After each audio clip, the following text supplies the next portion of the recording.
গাজীপুরে এলপিজি সিলিন্ডারের দাম পাইকারি পর্যায়ের বেশি নেয়ার অভিযোগে একটি প্রতিষ্ঠানে অভিযান চালিয়েছে, জরিমানা করেছে ভ্রাম্যমাণ আদালত। সোমবার গাজীপুর জেলা প্রশাসন এবং সেনাবাহিনী এই অভিযান চালায়।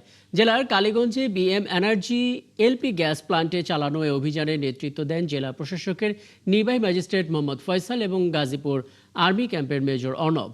এ সময় ওই প্রতিষ্ঠানকে ৩ লাখ টাকা জরিমানা করা হয়। নির্বাহী ম্যাজিস্ট্রেট বলেন, সরকার পাইকারি ও খুচরা পর্যায়ে দাম নির্ধারিত করে দিলেও কোম্পানিটি ডিলারদের থেকে অতিরিক্ত নির্ধারিত মূল্যের চেয়ে বেশি দাম নিয়ে এলপিজি সিলিন্ডার বিক্রি করে আসছিল।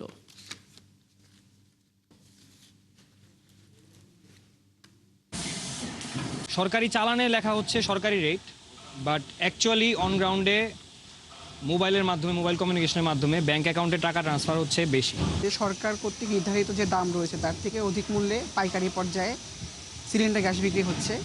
তো এটি সরকারি আইনের লঙ্ঘন হওয়াতে আমরা তাদেরকে ৩ লক্ষ টাকা জরিমানা করেছি।